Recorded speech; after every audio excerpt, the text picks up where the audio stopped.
बाबा Vanga Bulgaria जी हिक पुरस्कार शख्सियत हुई जंहिंजो मौत 1996 में थियो हो। हिन ॿुढड़ी औरत खे घणा माण्हू रूहानी औरत सम्झंदा हुआ छो त पंहिंजे मौत खां अॻु हिन केतिरियूं ई अहम अॻकथियूं कयूं हुयूं। हिन औरत जे लाॾाण खे केतिरा ई साल गुज़री चुका आहिनि पर हिन वक़्त ताईं संदसि अॻकथियूं सही साबित थिंदियूं आहिनि ऐं हर नए साल हिकु भेरो ॿीहर संदसि अॻकथियुनि जो ज़िक्र कयो वेंदो आहे ऐं ॾिठो वेंदो आहे त नए साल में बाबा वांगा जी अॻकथियुनि मूजिबि छा थियण वारो आहे। हिन साल लाइ कयल संदसि अॻकथियुनि में हाकारी तोड़े नाकारी वाक़िया शामिल आहिनि। बाबा वांगा चवाणी त 2024 में क्वांटम कंप्यूटिंग में कामयाबी मिली वेंदी ऐं आर्टिफिशियल इंटेलिजेंस ओचितो इनकलाब आणे छॾींदी जंहिंसां धरतीअ ते मौजूद हर माण्हू मुतासिर थींदो। नए ईंदड़ साल में कैंसर जो इलाज दरियाफ़्त कयो वेंदो ऐं इंसानियत खे हिन मौतमार बीमारीअ मां छुटकारो मिली वेंदो। बाबा वांगा इहा बि अॻकथी कई आहे त रूसी सदर व्लादिमीर पुतिन ते कातिलाणो हमलो कयो वेंदो ऐं मथस हमलो कंदड़ संदसि मुल्क जा माण्हू हूंदा। बाबा वांगा अॻकथी कई त अमेरिका जो अॻूणो सदर डोनाल्ड ट्रंप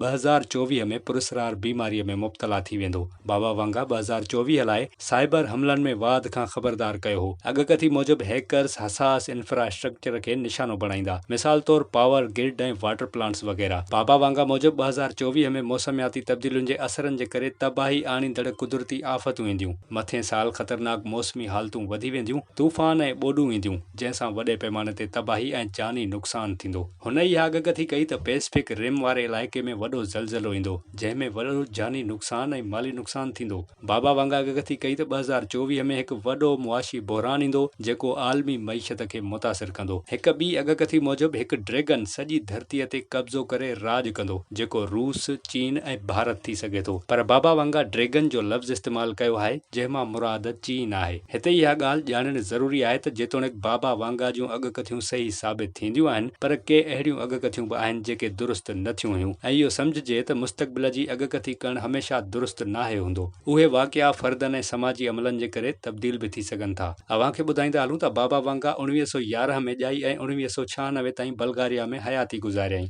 हू अंधी हुई ऐं खेसि वॾा माण्हू मुस्तक़बिल बाबति सलाह लाइ घुराईंदा हुआ। केतिरा ई माण्हू बाबा वांगा जी ॻाल्हियुनि ते शक कंदा आहिनि पर तंहिं बावजूदि हुन जूं केतिरियूं ई अॻकथियूं सचियूं साबित थियूं आहिनि ऐं इहो ई सबबु आहे जो हू शोहरत रखे थी ऐं संदसि अॻकथियूं न रुॻो 2024 ताईं पर अञा बि केतिरा ई ॾहाका वधीक कयल आहिनि। इन हवाले सां अवामी आवाज़ पारां हिकु तफ़सीली वीडियो अॻु बि जारी कई वई हुई जंहिंजी लिंक हिन वीडियो सां शेयर कई पई वञे।